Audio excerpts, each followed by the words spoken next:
Boa tarde para vocês. Vamos começar mais uma quinta maravilhosa. Lembrando que vocês estarão de folga na terça. Porém, essa folga na terça indicará que nós vamos precisar ter uma reposição algum dia aí, sabe-se lá quando, que combine com todo mundo, mas provavelmente terá que ser à noite. Tá bom? A gente avisa. É o único dia, é o único horário que dá é à noite. Não tem outro horário. Tá bom? Melhor à noite que no sábado. Emenda com essa aula aqui, cara. Vai das 3 às 7. Pode ser, semana que vem. Pode ser, sim. Vamos combinar? Vamos deixar combinado, pessoal? Podemos semana que vem fazer das 3 às 7? Semana que vem, quinta-feira, podemos fazer das 3 às 7? Ou preferem marcar outro dia à noite? Já faz semana que vem, das 3 às 7, já livre, então. Por que não pode... Tem aula... Ah, se lascou. O problema é seu. Oi? Ah, você trabalha, né? Não, mas aí depois, então, vocês pegam, não dou falta. Porque eu acho que, assim, vocês trabalham das 5 às 7, mesmo que eu coloque à noite, não vai poder, né? Tá bom? Aí a gente faz das 3 às 5, eu gravo e depois, qualquer coisa, vocês me procuram para tirar dúvida. Tudo bem? Vamos lá, então. Moçoilos e moçoilas. Hoje a revisão é mais breve porque hoje a gente tem coisas ferozes a tratar. O que nós vimos na última aula? Nós vimos um novo conceito físico.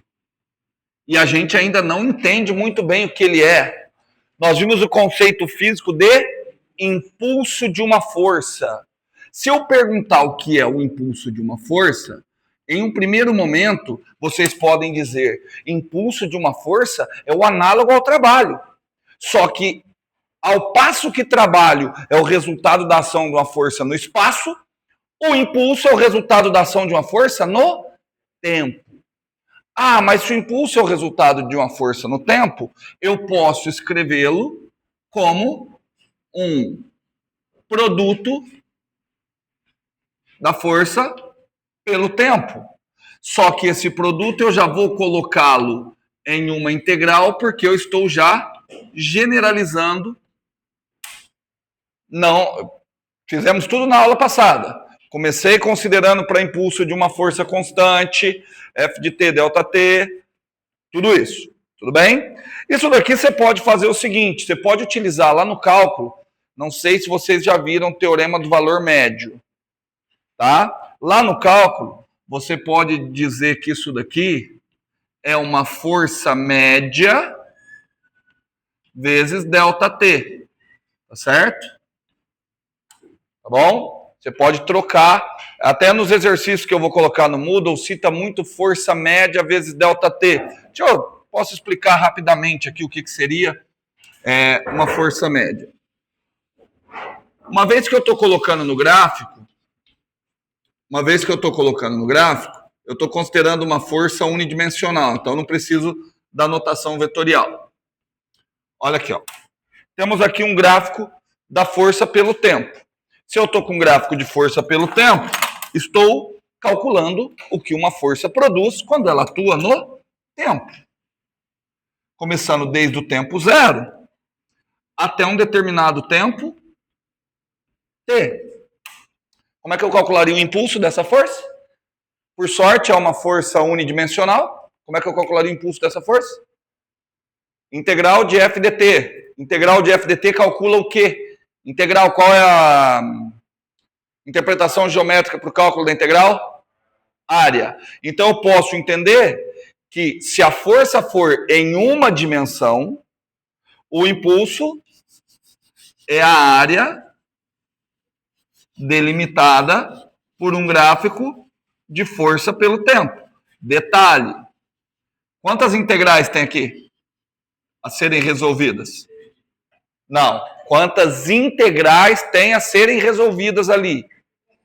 3. Porque é vetor. Então você tem uma componente x, a componente y e uma z. certo? Como eu grafiquei, vocês viram que eu nem coloquei a notação vetorial. Eu estou considerando que a força só tem uma componente, por exemplo, a componente X. Tudo bem? E aí, o impulso, ele é essa área. Tudo bem? Qual outra forma de eu calcular o impulso? Bom, eu já sei que o impulso é essa área.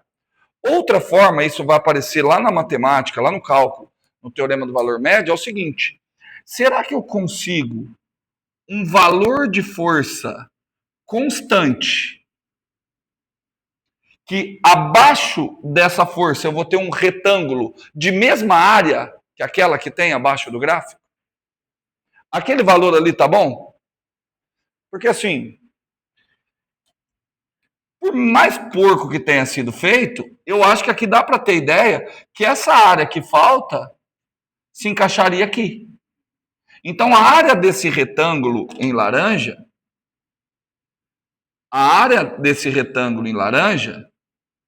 é igual à área abaixo do gráfico, certo? Mas a área abaixo do gráfico tem um significado físico. Qual que é o significado físico daquela área abaixo do gráfico? É integral. Esse é o significado matemático. Físico. Qual o significado daquela área? O impulso. Então, eu poderia calcular o impulso com essa área laranja aqui. Essa altura é o que a gente chama de valor médio da força. Por isso que se chama teorema do valor médio.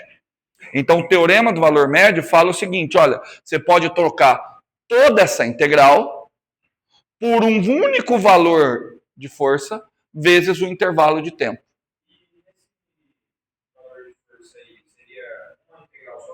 Aí não tem integral.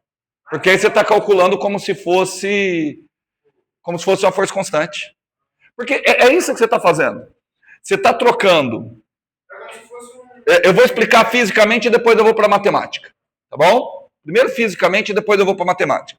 Fisicamente, você está trocando todo o resultado da ação de um conjunto de forças. Você está falando assim, ó, qual a intensidade de uma força constante que produziria o mesmo resultado? Mas o que é? Que resultado que é esse? Vamos ver. O que o impulso produz? Variação no momento linear. Então, quando eu estou procurando esse valor médio, eu estou falando o seguinte: olha, tem uma força variável aqui. Essa força variável amarela.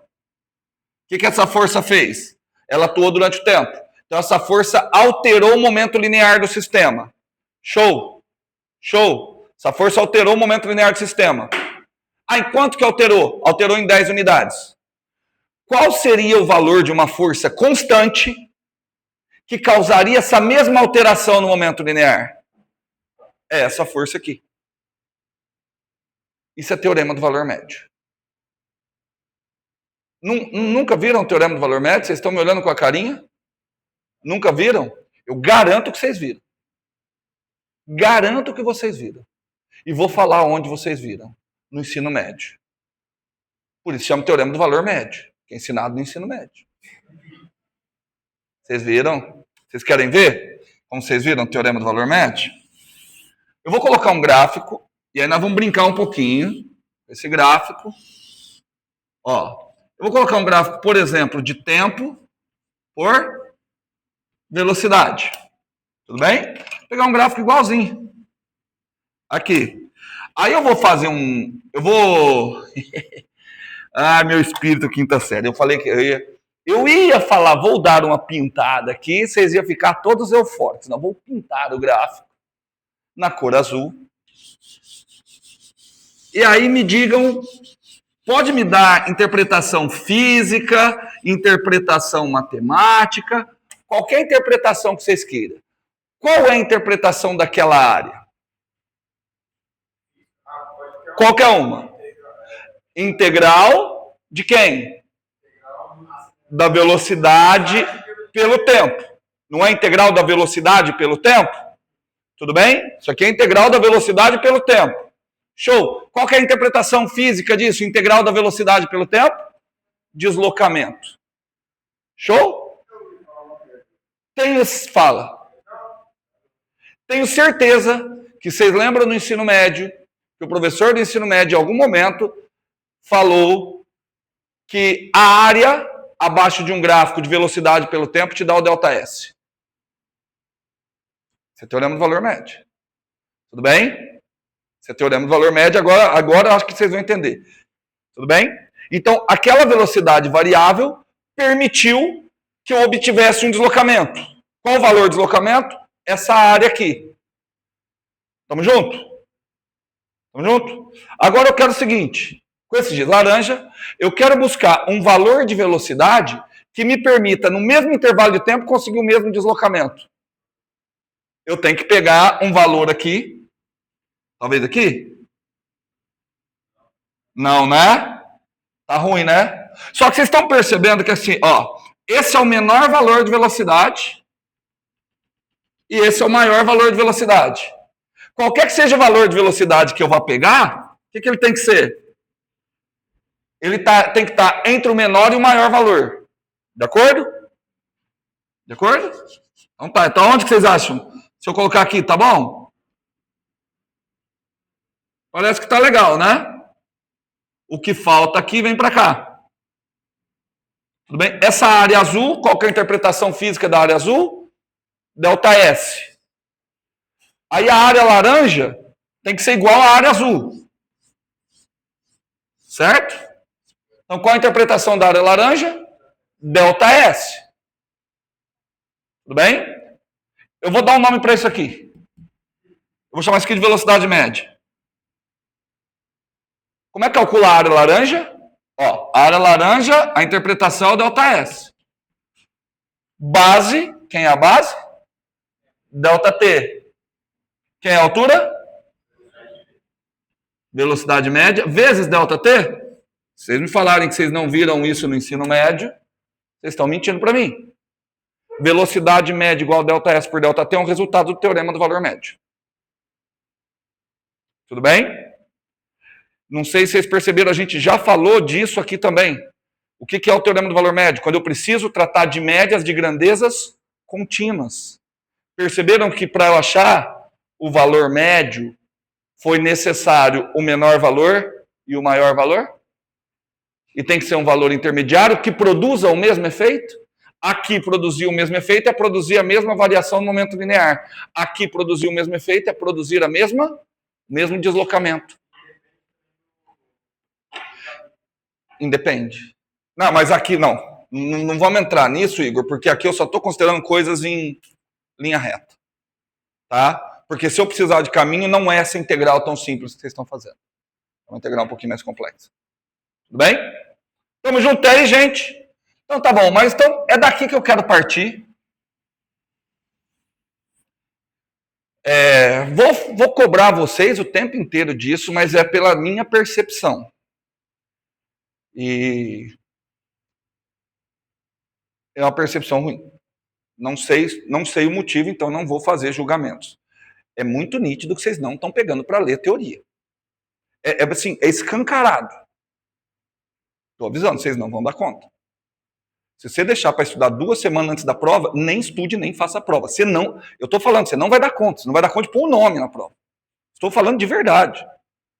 Tá bom? Então, fiquem espertos aí, até porque, até agora, uma coisa que me chama a atenção, ninguém veio tirar dúvida de nenhum exercício comigo. Ninguém. Dê uma olhada nos exercícios do material que eu mandei. Vê se você consegue começar a resolver algum. Aqueles lá são fáceis. Os que eu vou pôr na prova é um nível um pouquinho acima. E ninguém veio tirar dúvida.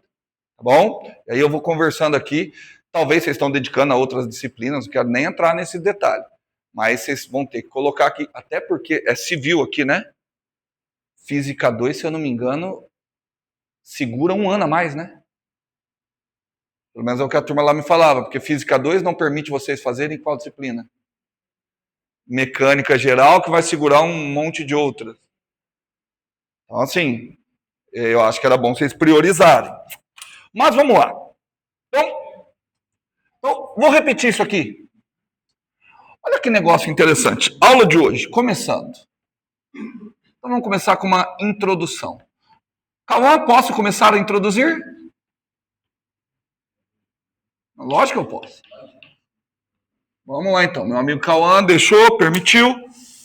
Cauã, eu vou escrever um negócio aqui, eu quero que você diga uma coisa inteligente, hein, Cauã?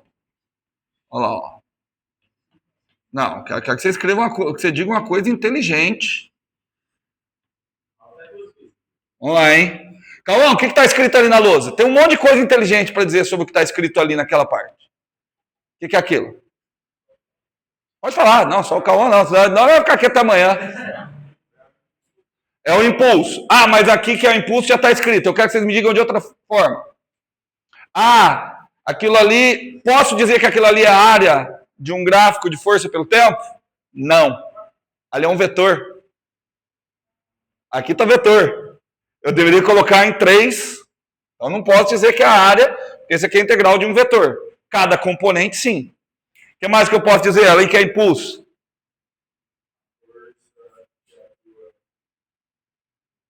Não, eu quero escrever uma igualdade.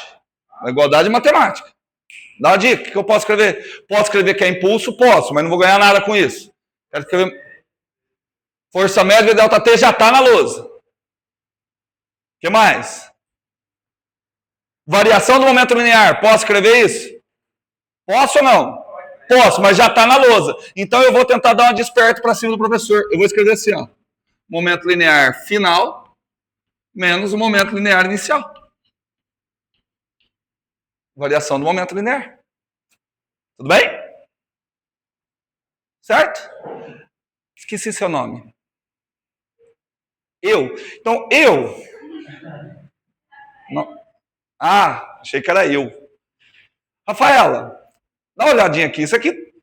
Você já esteve numa prova que assim, você bateu o olho, você não tinha noção do que fazer. Não precisa concordar tão rápido. E aí a tua cabeça pensou assim, vou fazer qualquer coisa para ver se o professor considera. Normalmente o professor não considera. Mas você sai até fazendo as contas, né? Não, exercício 1, escrevi um negócio lá, acho que... Vamos fazer qualquer coisa para ver se o professor considera aqui? O que vocês acham que dá para eu fazer alguma coisa ali? Dá para fazer pouco, porque não tem valor funcional, não nada. Sabe o que eu posso fazer? Não, eu posso fazer o seguinte. Eu posso derivar dos dois lados. Por que eu vou derivar dos dois lados? Para ver se o professor considera. Nossa, sensacional! Olha lá, ó. Vamos fazer o seguinte. Primeiro, eu vou derivar desse lado. Aqui, eu estou derivando sobre um sinal de integral. O que acontece quando eu derivo sobre um sinal de integral? Eu volto na mesma coisa. Por exemplo, calculem para mim isso daqui. Ó. Quer ver? Ó?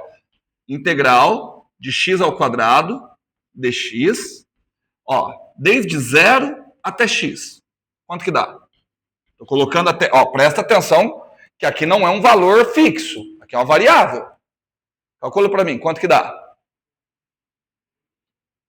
Primitiva, x ao cubo sobre 3. Calculado em x ao cubo sobre 3, menos calculado em 0, nem sem 0. Calculado em 1. X ao cubo sobre 3, o que mais? X ao cubo sobre 3, avaliado de 1 a x. Então vai ser x ao cubo sobre 3, menos 1/3. Já fiz direto. Vamos derivar? Vou derivar desse lado, com relação a x. Não sei derivar desse lado. Ah, do outro lado eu sei. Derivada da constante, quanto dá? 0. Quanto que dá a derivada de x ao cubo sobre 3? Quanto? X ao quadrado. X ao quadrado. Então, o que aconteceu quando eu derivei sobre o sinal de integração? Parece que eu só resgatei a função que estava sendo integrada. Mas presta atenção, por que isso funcionou? Porque o intervalo de baixo era constante e o intervalo de cima era variável. Tamo junto? Tamo junto? Então tá. Se for um número, porque é constante. Certo? Se fosse 5, ia dar 5 ao cubo sobre 3. A hora que você derivasse, ia dar 0. Tá? Esse é um teorema do cálculo também. Tudo bem? Vou derivar relativamente a t. Se eu derivar desse lado relativamente a t, o que eu vou ter? Vou resgatar quem? Força.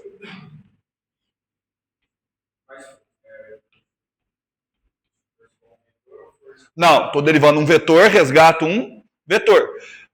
Para você não ficar com dúvida, Igor, imagina que isso aqui é fx na direção y, mais fy na direção j, mais fg na direção k. Então você está derivando três coisas. Álgebra linear.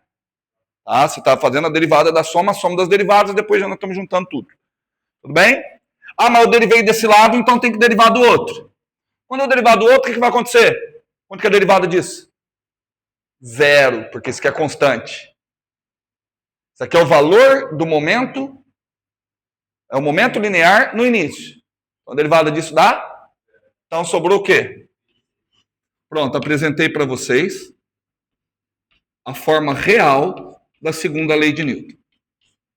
Essa é a forma real da segunda lei de Newton. Não é massa vezes aceleração.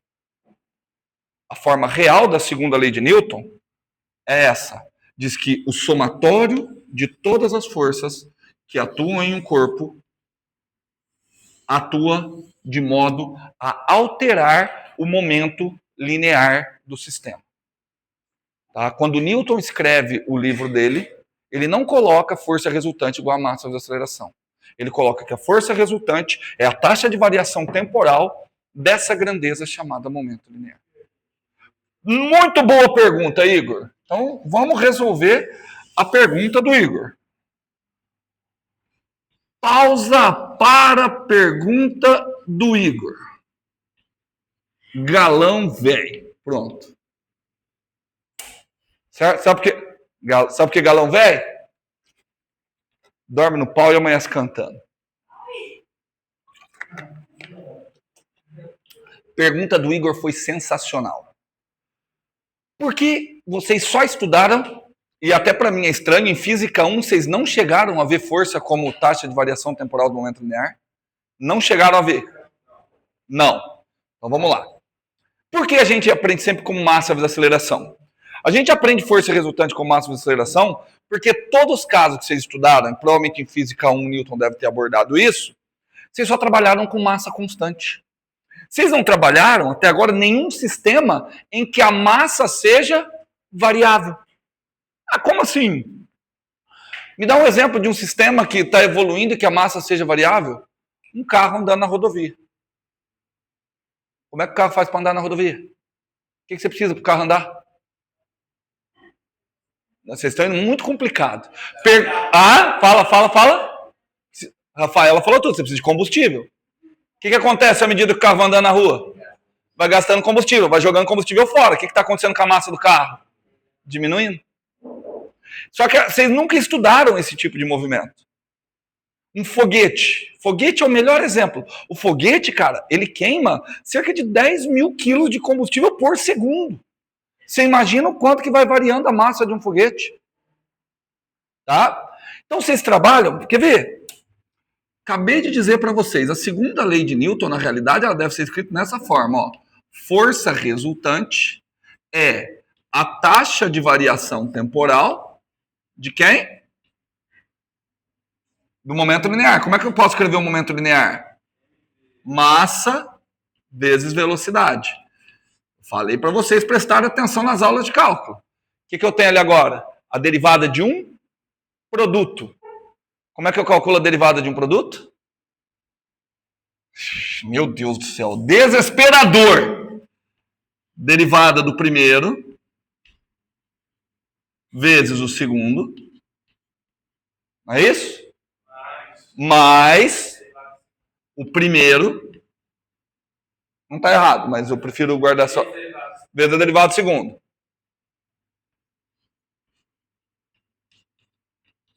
Pronto, aqui está a segunda lei de Newton na forma completa. Aqui ela está na forma completa. Vamos tentar entender? Se a massa é constante, quanto que é a derivada da massa? Quanto que é a derivada de uma constante? Zero. Se a massa for constante,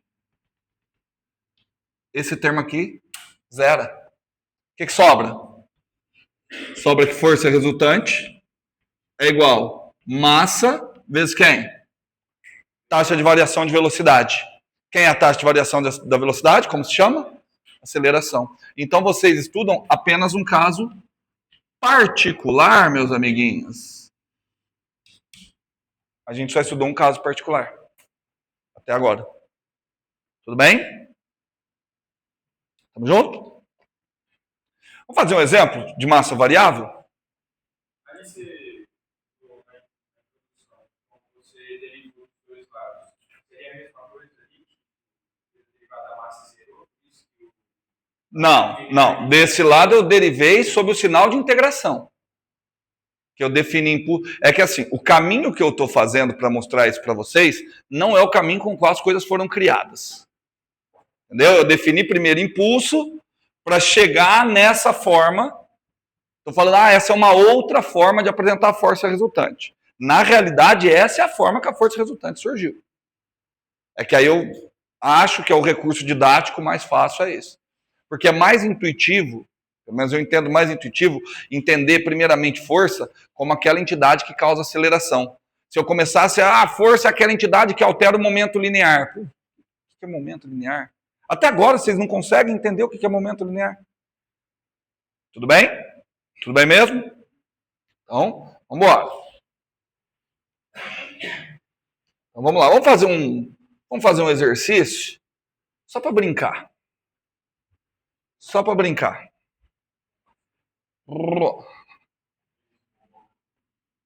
Não. Esse eu devo assumir que ele não é muito boboca, não.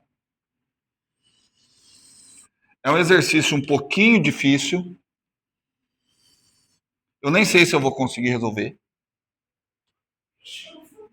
Não, mas... É que assim, a gente combina o seguinte, se eu não conseguir resolver, eu ponho na prova e alguém resolve e me ensina. Grande ideia. 7. Não, a corrente 3. 4.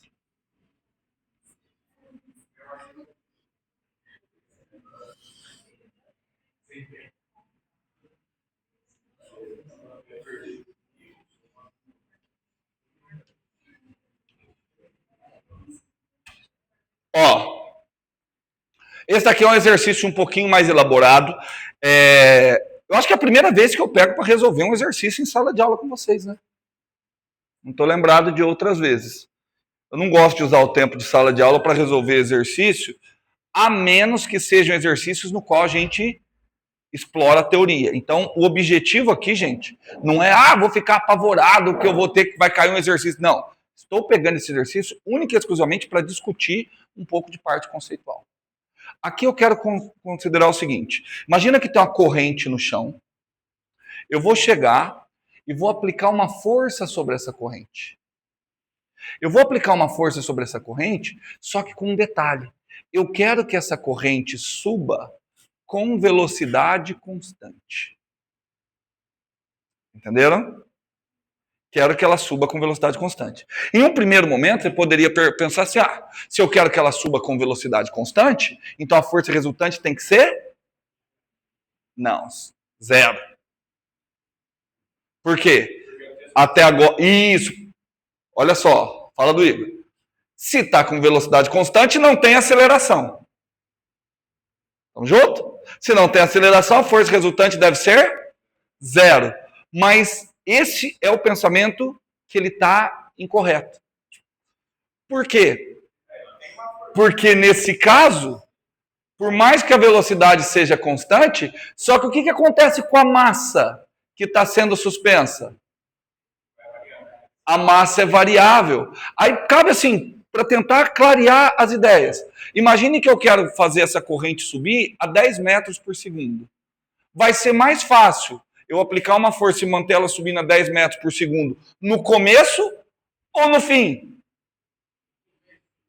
No começo, porque no começo não tem quase massa nenhuma. Olha que aqui no começo eu começo a levantar, vai ter um elo. Então eu tenho que vencer apenas o peso de um elo. Quando chega aqui, tem um monte de elo puxando, aumentou o valor da força contrária. Então já entendeu que eu já teria que aumentar essa... Entenderam que vai ter uma força variável aí? Mas agora essa força é variável, não é nula, mas devido a quê? Não a taxa de variação da velocidade. Mas agora devido à taxa de variação da massa. Da massa que está suspensa. Fala.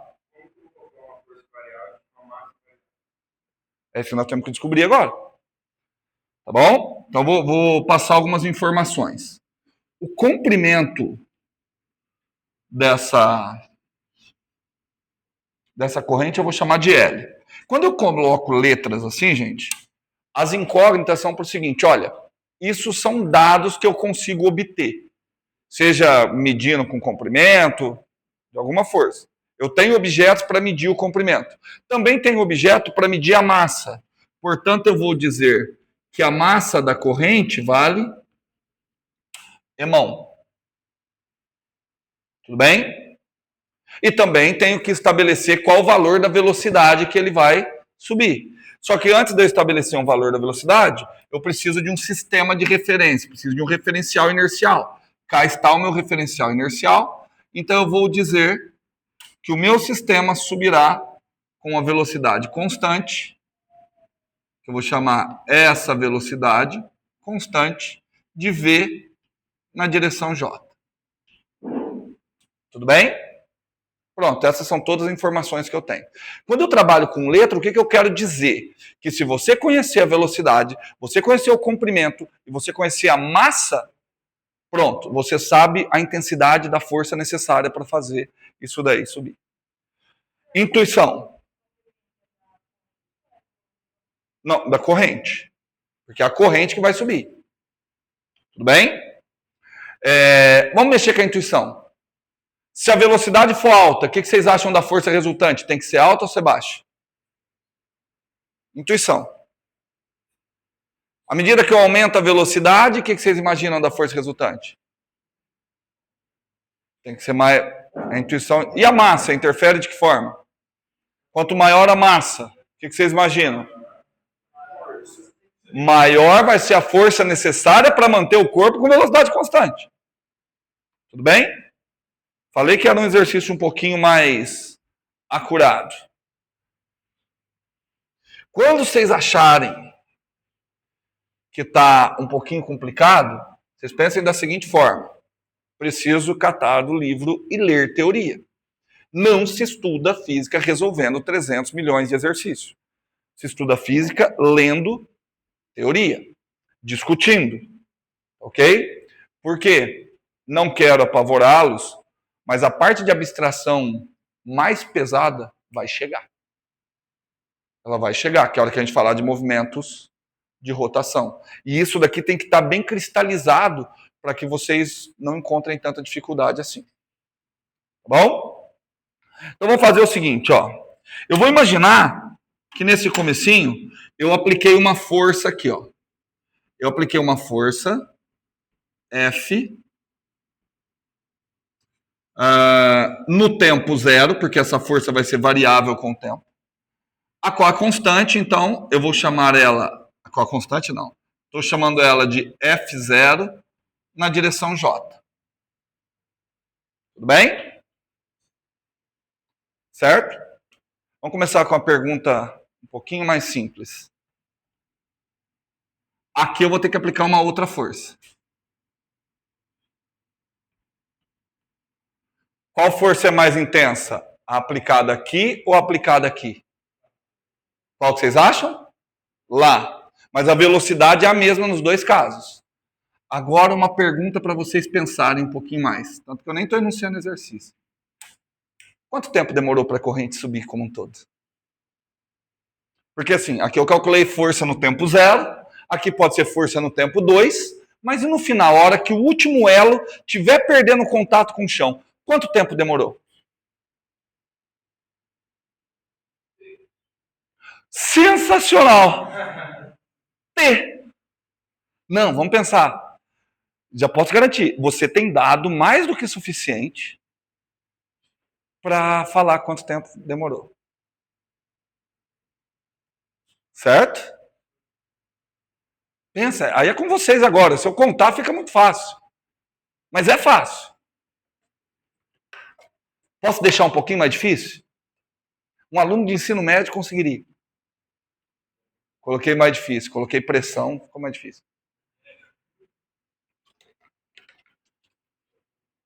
Vamos lá, vocês estão esquecendo de um detalhe. A corrente sobe com velocidade constante. Como é que eu calculo velocidade? Se ela é constante, ela é igual à média, né? Delta S por delta T. Quanto que é o delta S? L. Então você pode vir fazer assim, ó. A velocidade é V. O módulo da velocidade é V. O delta S é o L. Porque ela está subindo com velocidade constante. Dividido pelo tempo necessário. Então, quanto que é o tempo? L sobre V. Então, eu estou querendo calcular a força L no tempo L sobre V. Certo? Vamos ver se eu pensasse com números se ficaria mais fácil. Imagine que o comprimento dela é 5 metros e ela está subindo a uma taxa de 2 metros. Perdão. Imagine que o comprimento dela é 10 metros e ela está subindo com velocidade constante de 2 metros por segundo. Quanto tempo que seria aqui? Quanto? Comprimento é 10 metros e sobe a uma taxa constante de 2 metros por segundo. 5 segundos. Tudo bem? Ok, não, então só para a gente trabalhar aqui com letrinha. E aí agora eu quero saber a intensidade dessa força aqui. Eu vou, em um primeiro momento, chamar simplesmente de Fão na direção J. Eu quero ver se Fão é maior que o F0. Só isso. Tudo bem?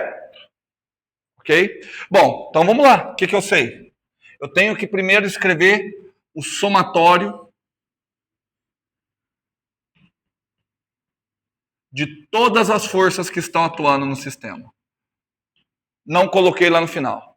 Por que eu não coloquei no final? Porque aqui eu sei. Quantas forças estão atuando nesse sistema? 2? Não sei. Uma é essa. Alguém está interagindo e está puxando essa corrente para cima. Com quem mais que a corrente está interagindo? Com o planeta Terra. A interação dela com o planeta Terra produz qual força? Peso. Além de estar interagindo com o planeta Terra com o peso, além de estar interagindo com o planeta Terra, também está interagindo com o chão. A interação dela com o chão produz a força normal. Então temos 3 forças. Tudo bem? Então, olha o que eu escrevi. O somatório das 3 forças que estão atuando, isso daqui é a força resultante. O que a força resultante faz? Ela é a taxa de variação temporal do momento linear do sistema. Vou até colocar aqui uma dependência em T, porque esse momento linear depende de T. Certo? Fácil? Chegar até aí sozinho eu acho que não seria muito fácil, né? Não, né? Tem problema. Vamos pensar mais um pouquinho. Então agora vamos escrever. Qual lado está mais fácil para eu começar a mexer? Lado de cá ou lado de lá? Acho que dá para ir para os dois, né? Que força que tem aqui? Vamos lá. A primeira força, vocês me falaram, é o F de T. Ó, é uma soma de vetores. A segunda força é a força peso. Como é que calcula a força peso?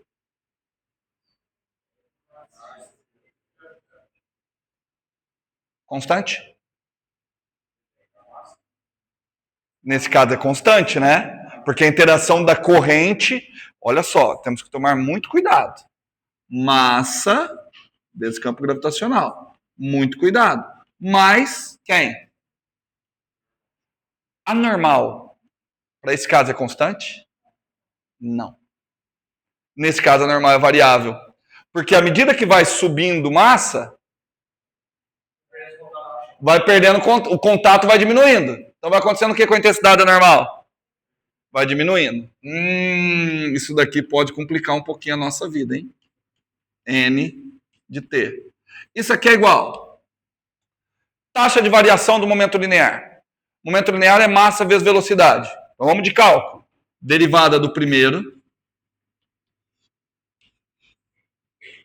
vezes o segundo, mais o primeiro vezes a derivada do segundo. Então, agora sim. Gente, de verdade, lembra, Rafaela, que eu falei, vou fazer qualquer coisa para ver o que o professor considera? Imagina que eu coloco um exercício desse. Vou avaliar um exercício desse, o exercício vale 10. Se você chegou até aqui, você já tem 7. Por quê? Toda a física do problema já está traçada. Você já me mostrou que a parte de física você já entendeu. Então, tá vendo que a parte de modelagem física não é tão complexa? Não, tem mais um passinho que eu gostaria que você colocasse para ficar com 7. Algum termo aí já pode ser anulado. Qual termo pode ser anulado pelos dados do exercício? A derivada do primeiro pode ser anulada? A massa que está sob a ação da força resultante é variável. A massa que é constante é a massa gravitacional. Não sei. Não pode cortar. Mas tem uma coisa que já dá para eu anular. Como é que ela está subindo? Como é que ela está subindo? Se está subindo com velocidade constante, vamos, gente, vamos. A derivada da velocidade é quanto? 0. Então aqui eu criei um exercício diferente, em que a força resultante não está sendo responsável por causar aceleração, ela está sendo responsável por manter a velocidade para uma massa variável. Mas presta atenção que, olha só, do jeito que está escrito, essa massa que está aqui e essa são diferentes. Aqui é a massa gravitacional, aquela que está sob a ação da força-peso. Aqui é a massa inercial, aquela que resiste à variação de velocidade. Ah, mas por que você está colocando a mesma? Porque sabe-se lá. Porque eu vou tentar resolver esse problema aqui, ó. Porque o meu problema está em resolver o lance da força normal. Sabe como que eu vou resolver a força normal? Olha aqui. Olha para esse trecho. Quem é a força resultante nesse trecho? O módulo da força resultante. A força que está para cima tem que ganhar. E ela está ganhando de quem? Do peso total, ela está precisando... Assim, a força que está para cima, ela está precisando equilibrar com todo o peso? Não. Está precisando equilibrar apenas com o peso desse trecho que está suspenso. A outra parte é anulada pela força normal. Entenderam? Então eu posso não trabalhar com essa força normal, que eu não vou saber escrever como que ela é, e posso trocar isso daqui, ó. F de T mais o peso da parte que está suspensa. Ah, professor, mas como que você indica que é o peso da parte que está suspensa? Porque a parte que está suspensa tem uma massa variável. Entenderam? Eu descartei essa parte aqui. Então eu estou considerando como resultante apenas a força sobre a parte que está suspensa. M de T, porque nessa massa aqui só. Aqui, quanto que é o M de T? Aqui, 0. Ó, vamos contar ela, só para brincar. 1, 2, 3, 4, 5, 6. Tem 7 elos. Aqui, quanto que é o peso que está suspenso? 0. Aqui, quanto que é a massa que está suspensa?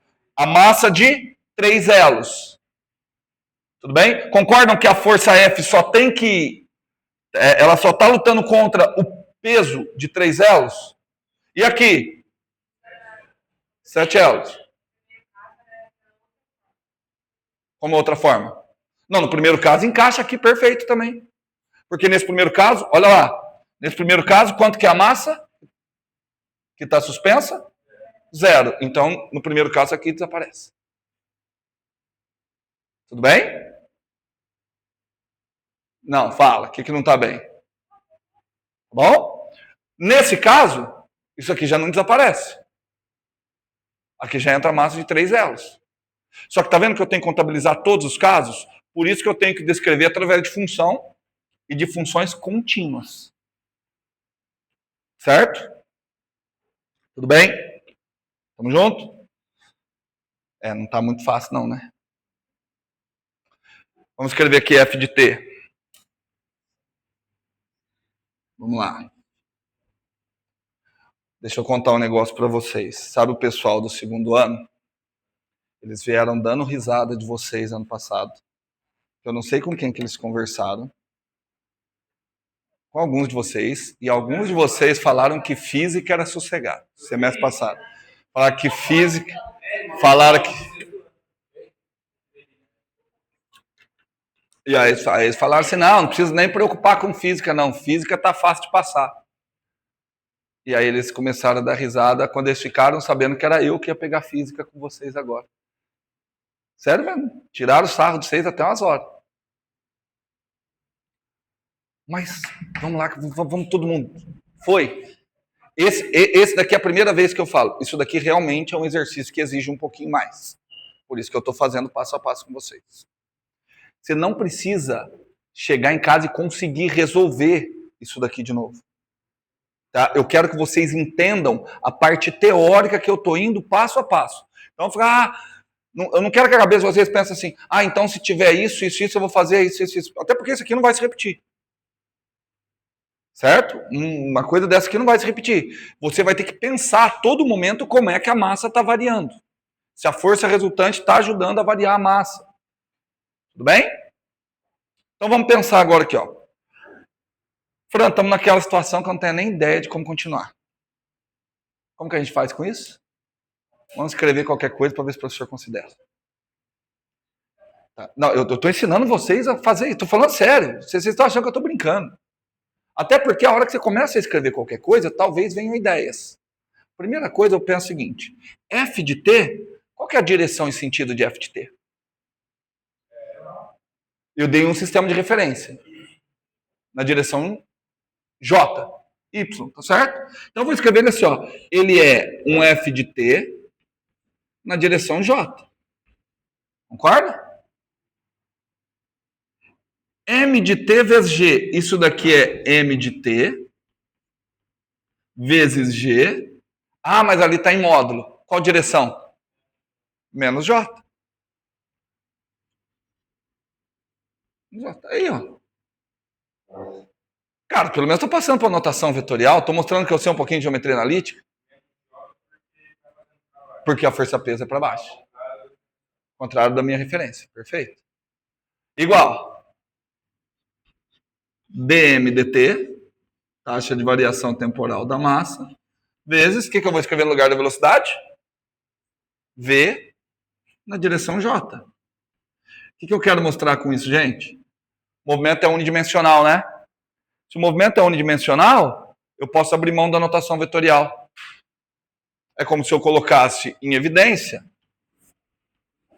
ó, F de t menos m de t g na direção J igual, vamos, dm dt vezes v na direção J. Certo? Tudo bem? Tranquilo, Fran? Se você tivesse que sair daqui e escrever isso aqui. Essa parte tranquila. Agora eu vou mostrar uma coisa que você não deve fazer nunca na sua vida. Qual que é a tendência de um aluno que bate o olho e vê isso aqui agora? Cortar os J's. Por que isso é errado? Qual que é o significado do cortar mesmo? Dividir. Exato. É um dividido por outro que dá um. Quando você corta os J's, você está me dizendo que você está dividindo. Só que você está dividindo vetor por vetor. Divisão de vetor. Eu duvido que vocês viram nos axiomas de álgebra linear algum axioma que fala como dividir vetor. Qual a única operação que vocês aprenderam a fazer entre vetores? Somar. Vocês aprenderam umas outras, mais duas. Produto escalar e produto vetorial. Não existe divisão entre vetores. Então você não pode cortar. Aqui a argumentação é o seguinte. Se desse lado está tudo na direção J, Eu tenho um módulo de alguma coisa, eu tenho intensidade de alguma coisa na direção J, igual a intensidade de outra coisa na direção J. Então, obviamente, o que acontece com essas duas intensidades? São iguais. Porque a direção J já compõe que está igual. Tá bom? Bom, agora acabou a enrolação, gente. Agora não tem mais para onde eu seguir, eu não vou... vou escrever. Agora, se eu fizesse valor para velocidade, daria para a gente achar. Não, mas já deu valor, gente. As coisas que aparecem no enunciado do exercício, por mais que não tenha um valor numérico explícito, isso significa que você já tem esse valor. dm dt vezes v. Você tem isso? Vocês acham que se eu colocar... Que eu estou vendo que vocês estão com muita dificuldade de abstração. Ali é o mais importante. Vocês acham que se eu colocar alguns valores, fica show? Fica mais fácil, depois a gente volta para tratar a parte literal? Vamos colocar? Mas se eu for colocar valores, eu tenho que dar valores do quê? Valores do quê que eu tenho que dar? Massa, comprimento.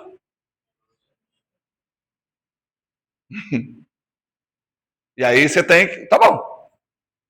Eu já tinha escolhido um valor que parecia que estava fácil, né? Vamos lá. Então, pausa, teste. Isso aqui é uma técnica legal para a gente tentar ganhar intuição, né?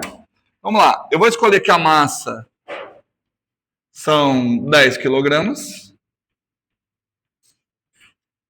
Vou escolher que o comprimento L, 5 metros.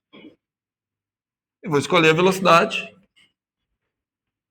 2 metros por segundo. Tá bom? Tá bom. Não, acho que eu vou tentar pegar múltiplos. Pegar todo mundo múltiplo para ficar mais fácil. Massa 12.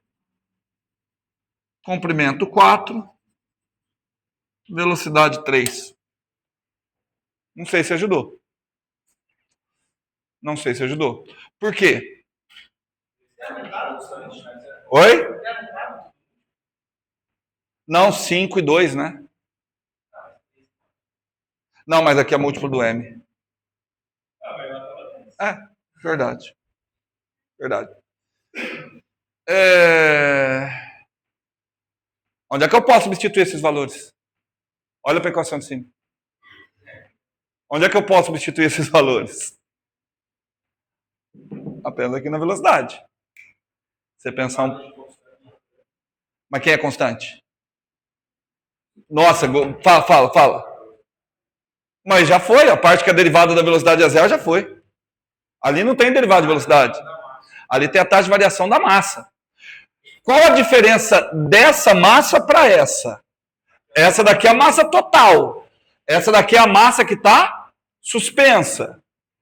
Então eu preciso saber qual é a função que descreve a massa. Qual é a função que descreve a massa? Não, a função que descreve a massa.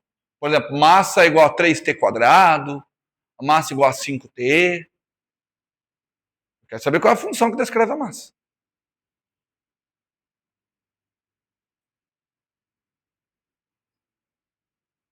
Olha para os dados. Pense um pouquinho.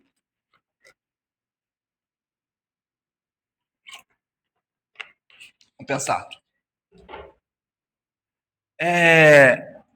Verdade, eu vou seguir a ideia do Guilherme. Gostei mais. O fio sobe com que velocidade? 2 metros por segundo. O fio sobe com 2 metros por segundo. Tá. Vou trocar aqui também para ficar mais legal. A corrente tem quantos metros? 6. Qual a massa da corrente? 12. Se o fio sobe 2 metros por segundo, quanto de massa sobe? Em um segundo. Vamos lá, peraí. Em um segundo sobe 2 metros. Então, em um segundo sobe 1/3 da corrente. De acordo? Então, em um segundo sobe 1/3 da massa. Quanto sobe em um segundo? Então a massa está subindo 4 quilos em um segundo. Olha ali e vê se vocês concordam comigo. Que está subindo a massa 4 quilogramas por segundo. Vê se fica claro para todo mundo. Troquei os valores para isso ficar fácil. Está subindo com velocidade constante, então todo o raciocínio está perfeito. Então, ó, vem comigo. Vê se vocês acompanharam. Sobe 2 metros por segundo. Tudo bem? Então, toda a massa vai subir em 3 segundos. Então, subiram 12 quilogramas em 3 segundos. Se subiram 12 quilogramas em 3 segundos, está subindo 4 quilogramas por segundo. Entenderam? Então, fala comigo. Quanto que está subindo? Está subindo quanto? O que é isso? O que é isso? 4 kg por segundo? É a taxa de variação da massa. É a taxa de variação da massa. Vocês acharam a derivada da massa? 4 kg por segundo. Certo? Tanto que, ó, dmdt. dmdt 4. 4 kg por segundo. Oi? Derivada da massa. Pelo tempo. Então tem que ter massa e tempo. A massa está subindo como? 4 kg por segundo. Então a derivada é quanto? 4. 4 kg por segundo. Nossa, sensacional. Mas primeiro vamos por partes. Entenderam a pergunta ali? E se fosse sem o exemplo numérico? A gente vai. Tá? 4 kg por segundo. Mas peraí, se a derivada é 4, mas quanto vale a função? Se a derivada é 4, quanto vale a função? Qual função que seu derivado dá 4? 4t. 4t. Acabou. Então aqui você colocaria 4t. Aqui você colocaria 4. E você colocaria 2. Acabou o problema, você achou como é que a força varia. Certo? Mas, pergunta muito sensacional da afilhada do Vanderlei. Foi ele que te incentivou a vir para cá? Não, já queria fazer engenharia? Deve ser um pouco desanimante para quem vem aqui fazer engenharia depois. Estou falando sério mesmo. Depois você vem aqui fazer engenharia, você imagina que você vai sair construindo prédio. Você vê principalmente propaganda das faculdades, os caras com jalecão, medindo. Aí você vem aqui, você tem que ficar calculando derivada, vendo álgebra linear. E aí você vai sofrendo. Então vamos tentar ver qual que foi a ideia que a gente teve para chegar que a derivada da massa era 4. Que conta que eu fiz aqui? Que conta que eu fiz aqui para chegar até que a derivada da massa era 4?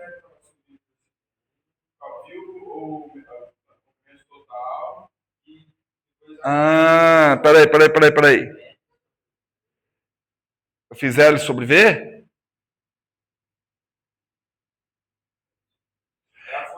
Eu peguei a massa e dividi pelo tempo, né? Eu não peguei a massa total e dividi pelo tempo total que ele demora para subir? Não foi isso? Porque você pode imaginar isso aqui, ó. Note que,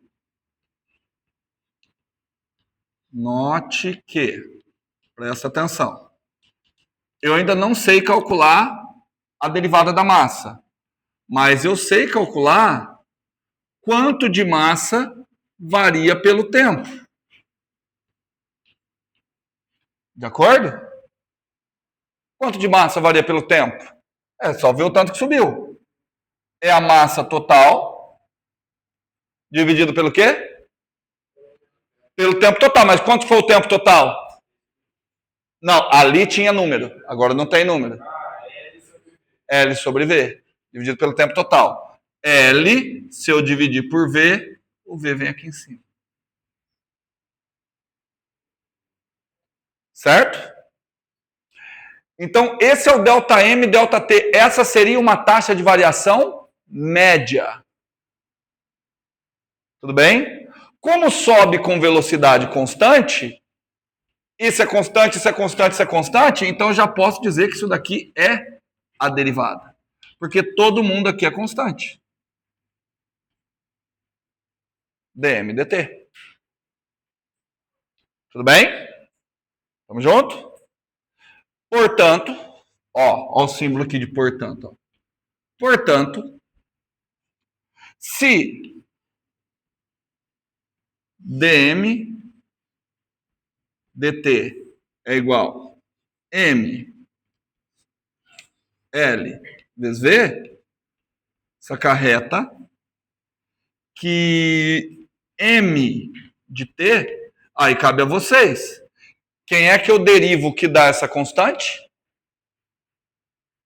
Basta eu colocar um T. M, ó, vamos lá. M sobre L vezes V, tudo isso vezes T. Certo? Se eu derivar isso aqui, derivo isso aqui com relação ao tempo. Ele some. ml sobre LV. Certo? Certo? Não? Fala aqui comigo, onde que não está certo, que eu tento achar outra maneira de explicar. O que você não entendeu? Do começo ou só a parte da derivada? Do começo. Então vamos voltar no começo então. Assim, é evidente da derivada, mas seria para calcular a massa. Vamos lá.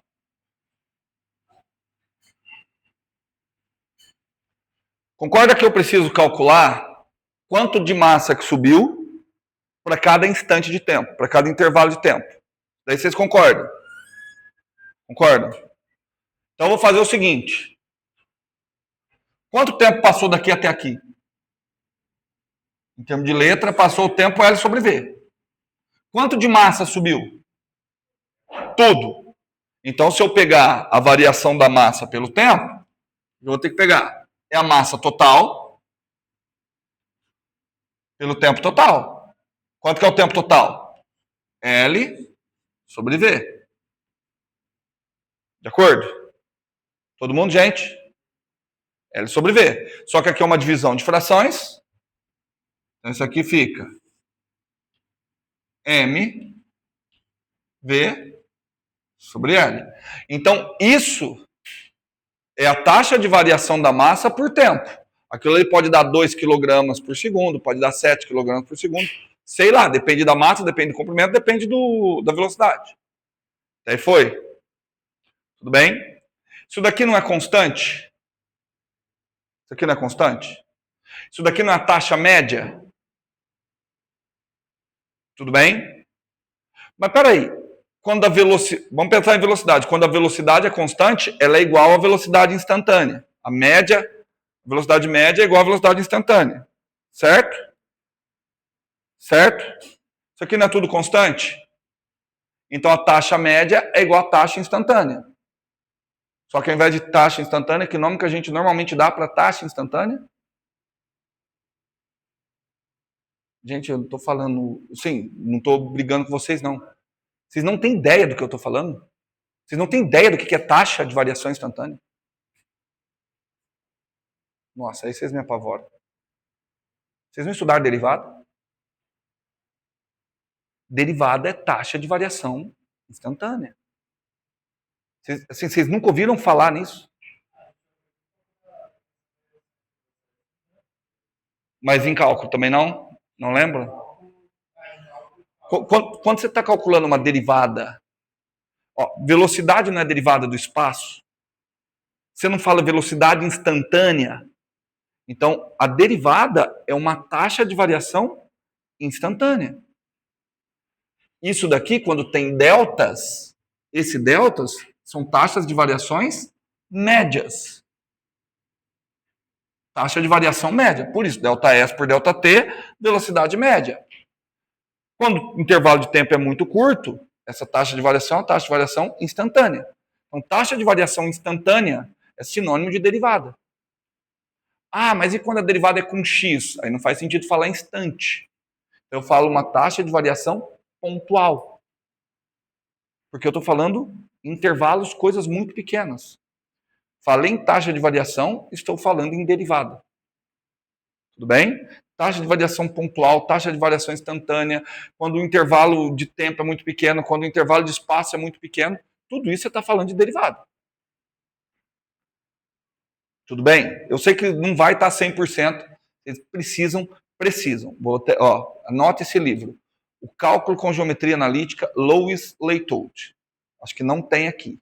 Procura. Vocês precisam ler a parte conceitual, significado de derivada. Vocês precisam. Tá bom? Vocês precisam. Lá é o melhor lugar que eu conheço. Tá? Lá ele explica limite, detalhadinho. Não precisa ficar com regra de derivação. Tenta entender o significado de derivada. Ou assiste vídeo no YouTube. O nome é Lois Leitold, o autor. Leitold. O nome do livro não é Cálculo, é o Cálculo com Geometria Analítica, volume 1. Tá bom? Lois Leitold. Tem um outro livro também, eu não vou saber escrever o nome corretinho, mas é o Cálculo com Geometria Analítica. Esse é um autor russo. Eu não vou saber. Kovsky. Provavelmente ele já vai corrigir para vocês lá. Eu acho que é o S. O Chokovsky. Também gosto bastante, volume 1. É na mesma pegada do Leitold. Tá bom? É que eu não sei como é que é como é que é a ementa de vocês, mas quando eu fiz cálculo a primeira vez, tinha, inclusive, uma parte que chamava taxas relacionadas. Você tinha que calcular as taxas de variações relacionadas para você entender justamente que derivada está relacionada com taxa de variação instantânea. Certo? Depois vocês deem uma pesquisada lá. Então aqui, ó. Isso daqui é a taxa de variação média. Entretanto, eu já sei que a taxa de variação não varia. Então a taxa de variação média para esse caso é igual à taxa de variação instantânea. Então eu posso escrever aquilo como uma derivada. Consegui convencê-los? Consegui? Consegui convencer ou ainda não? Se não, eu tento achar outra forma de explicar. Oi? Não entendeu? Então vamos voltando. Aqui já acabou mesmo. Tá. Então vou tentar caçar outra maneira. Com os números você entendeu? Com os números você entendeu? O que eu preciso calcular? Olha aqui com os números. Como que a gente calcula com o número para achar o tanto que ele sobe?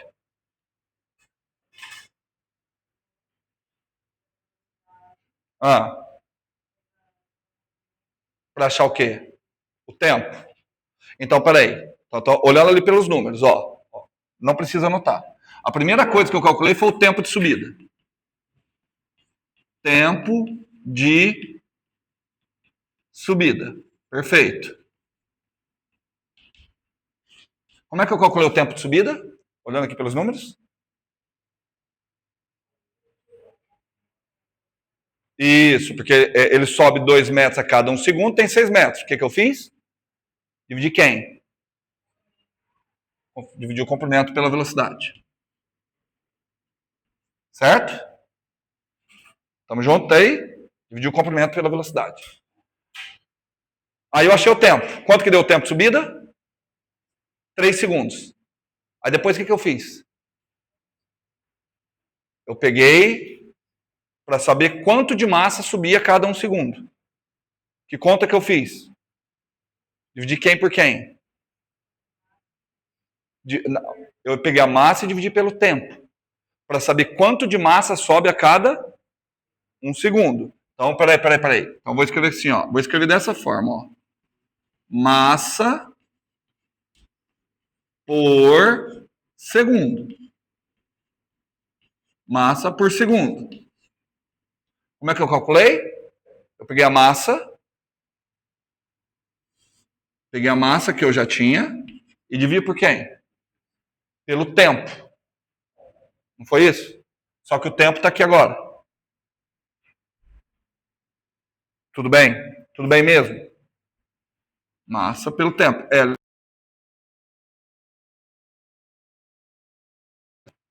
Agora ficou claro? Agora ficou claro, gente? Mesmo? Oi? Cara, vocês vão ser engenheiros, vocês têm que saber pensar sem número. Vocês têm que, assim, não é assim, mas eu preciso de número. Não, você não pode precisar. Tá bom? Só que eu também não posso passar aqui sem número e falar se vira. Eu estou usando o número como uma maneira para auxiliá-los e até guiar na hora que vocês forem estudar. Tudo bem? Mas eu entendo da dificuldade. Então, daqui é até estranho. É aquilo que eu falo para todo mundo. Você faz engenharia, você deve gostar de número. Não tem muito, né? Olha, eu fiz uma disciplina na faculdade de matemática que chamava Teoria dos Números. Não vi nenhum número. De verdade, em Teoria dos Números eu não vi nenhum número. Tudo bem? O que está escrito? O que está escrito aqui? Massa por segundo. Massa, pequenos pedacinhos de massa. Por divisão. Segundo, dt. Então, massa por segundo igual a m, m por L vezes V. Isso, perfeito. Eu esqueci seu nome, Catarina. Gente, vocês perceberam que a Catarine, e não foi só ela, eu estou usando ela como exemplo, não entendeu. Se eu não insisto para perguntar, ir embora sem entender. Cara, se você faz isso, você está perdendo o seu tempo aqui. De verdade mesmo. Vocês já ficaram aqui, ó. Vocês estão aqui desde que horas? Sem fazer nada. Sem fazer nada. Desde das 8h40 até agora. Cara, vocês ficaram aqui até agora, até a aula de física. Para aceitar eu falar qualquer coisa, você não entender e você ir embora sem entender, é perda de tempo. Né? Assim, de verdade, o que eu tinha programado para a aula de hoje já foi. Mas não vale a pena eu completar o conteúdo se vocês não estão entendendo. Então, cara, eu quero insistir com vocês. Perguntem. Eu sou obrigado a achar uma forma de explicar que melhor encaixe para vocês. Senão, você não precisa de professor. Só que aí, qual que é a parte de vocês? Vocês têm que sentar e estudar em casa. Assim, a defasagem está muito grande. Nada que não possa ser tirado, que não precise ser tirado nesse curto intervalo de tempo. Tudo bem? Vou usar um termo errado. Não, vou usar termo errado não. A derivada da massa é isso. Se eu quero achar a função da massa, eu tenho que procurar uma antiderivada. Tudo bem? Escolhe um número para isso aqui. Escolhe um número, Catarina. Um número, um valor numérico para isso. 10. Então, se a derivada é 10, qual é a função que a hora que eu derivo dá 10? 10t. Certo? Certo ou não? Então, a função que descreve a massa é simplesmente m sobre L vezes V vezes T. Presta atenção que se você derivar isso, o 1 cai, morreu, você volta aqui. Certo? Pronto.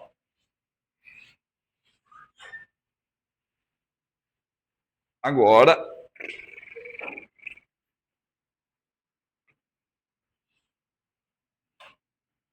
eu posso escrever, ó, f de t menos, quanto que é m de t? Ó, m de t. mv sobre L vezes t. M v sobre L vezes t. Igual a quanto? dm dt. M v sobre L vezes V. Para quem não gosta de letra, é um pouquinho, né, Ana Laura? É um pouquinho. Só que você tem que identificar o que é variável e o que você conhece. Você conhece massa, você conhece velocidade, você conhece comprimento. Então, portanto, olha lá. F de T igual. Agora eu vou um pouquinho mais rápido, tá? M V ao quadrado, porque V vezes V dá V quadrado, sobre L, mais M V sobre L vezes T. Agora a cabeça de vocês está tão confusa, e eu consigo ver isso, que eu vou fazer uma pergunta. Deveria ser óbvia, mas eu sei que vocês vão dar uma travada. Quanto que é a força inicial que ele aplica? A força inicial é a força em qual tempo? Porque se a força inicial for zero, ele não sai. É a força no tempo zero. Certo? Para isso serve a função. Para você saber o valor da força em cada instante de tempo. Então, no tempo zero, força no tempo zero. Basta eu tacar o zero aqui no T. Então, a força no tempo zero vai dar M V ao quadrado sobre L. Vamos lá ali, ó. Para quem precisa de valor numérico. Se fosse isso aqui, vamos calcular quanto que seria a força inicial? 12 vezes 4. 4 vezes 12? 4 vezes 12? 48. Dividido por 6. Daria 8 newtons. Então, olha só. Para esse sistema, para eu manter a velocidade subindo sempre com uma velocidade de 2 metros por segundo, eu precisaria aplicar uma força inicial de 8 newtons. Tudo bem? E aí dá para você saber a cada 1 segundo quanto você precisa aumentar. E já dá para ver que a necessidade é aumentar. Como que eu sei que a cada instante de tempo eu vou precisar aumentar? Porque tem mais. Porque tem o mais. Certo? Esse mais, é isso que vocês têm que fazer. Vamos ler. Vamos ler. Você tem que aumentar. Você tem que aumentar a força que isso aqui. Tá certo? Ah, vamos fazer o seguinte. Agora é uma pergunta mais difícil. Quanto é a força final? No tempo? Aqui, você me gosta de número, né? Tá certo. Se fosse nesse caso, seria a força no tempo 3. Mas seria então a força no tempo L sobre V. Nossa, aí eu vou ter que fazer conta para danar. Onde tem T, é L sobre V mesmo? É L sobre V o tempo, gente? É L sobre V. Seria a força no tempo L sobre V. Vixe, agora eu tô achando estranho. Tá doido? Então estava errado. Cadê? Onde que tá o G? Onde que eu esqueci do G? M de T, né? É aqui, né? Que é o M de T. É M de T vezes G. Porque, cara, senão não tá dando unidade de força. Como é que eu bati? Eu bati o olho aqui e vi que só tem massa, não tem unidade de força. Aqui faltou um G, ó. Quer dizer, não faltou. Eu deixei de propósito para ver se vocês estão prestando atenção. Então vamos calcular de novo no tempo zero. Não muda nada. No tempo zero não muda nada. Mas obrigado, então aqui faltou um G. Agora sim. Olha que legal. Olha que legal. Então vamos calcular no tempo L sobre V? Se eu jogar L sobre V aqui, o que fica de bonito? O L por L dá 1, o V por V dá 1, vai dar só mg. Quem é mg? É o peso total da corrente. Então vai ficar m V ao quadrado sobre L mais o peso total da corrente. Olha que interessante. Para subir com velocidade constante, precisa iniciar com essa força. Para terminar com velocidade constante, precisa terminar com essa força mais o peso. De verdade, assim, vou perguntar sinceramente. Para vocês é intuitivo isso? vou falar de coração. Para mim não é. Até me assustou esse, faz total sentido. Eu costumo dizer para os meus alunos da física, aí eles acham que, quando eu falo o que eu falo agora, não é falsa modéstia. De verdade, eu não me acho um bom físico. Porque o que é um bom físico? Um bom físico é aquele cara que ele tem uma boa intuição acerca de como a natureza realmente atua. Por que Galileu era um bom físico? Porque, cara, quem é que vai ter uma intuição guiada de maneira natural e imaginar que um corpo muito massivo e um corpo mais leve, que eles devem cair juntos? Agora que já existe, é fácil. Exato. O cara intuir isso, vamos pensar, por que o Newton era um físico muito bom, o Einstein, porque a intuição deles os guiavam naturalmente para entender como é que a natureza funciona. No meu caso, a minha intuição não me guia. Vocês ficam saindo assim, tem ônibus? Ah, tá, ônibus, serviço, tá. Eu esqueci. A minha intuição, naturalmente, não me guia. Aí eu bati o olho, tem que ser o que comer. A minha não. Entretanto, eu consigo entender isso a partir da descrição matemática. Tá aí um dos motivos por que eu fui fazer faculdade de matemática. Eu acho que eu sou melhor matemático do que físico. Só que, vou dar um exemplo. Vamos ver aqui. Quando eu fiz meu doutorado, eu trabalhei com material, não sei se já falei para vocês, material assim, inovador chamado ferrita de bismuto. Sabe imã? Imã cria campo magnético. Existem alguns outros materiais que são chamados materiais ferroelétricos. Eles são os ímãs de eletricidade, então eles criam campo elétrico. A ferrita de bismuto cria os dois ao mesmo tempo. Então, se você conseguir utilizar isso como memoriazinha assim, no celular, cara, capacidade de armazenamento e velocidade de processamento vai lá em cima. Então, tem alguns problemas que você tem que resolver até chegar nisso. Um dos problemas estava em calcular a permissividade. E esse material, ele tinha 2 camadas. Só que essas 2 camadas, elas estavam misturadas. Vocês não precisam saber o que é permissividade. Só vamos ver se a intuição de vocês é boa. Então você tinha uma camada, que era a camada de defeito. Essa camada de defeito tinha uma permissividade na casa do 10. Você pegava essa camada de defeito, misturava com a camada do material bom. Tinha uma permissividade na casa de 1000. Certo? E aí, por algum processo que a gente sempre tenta evitar, mas não consegue, essas 2 coisas ficavam misturadas.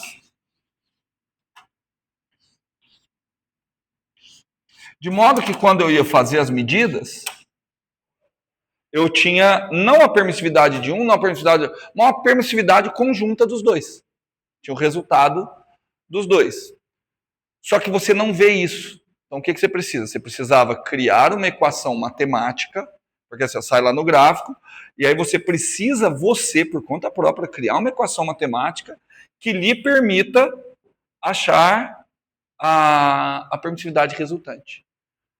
Agora eu quero um palpite de vocês. Eu tenho um material cuja permissividade é 10 e outro material cuja permissividade é 1000. Juntei os dois. O que vocês acham? Fala um valor possível para essa permissividade. Soma. 100. Mas qual que é o teu raciocínio? Ali ele pensou somar. Um valor intermediário.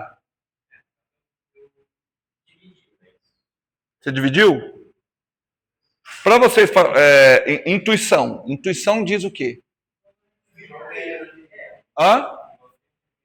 Um valor entre 1000 e 10.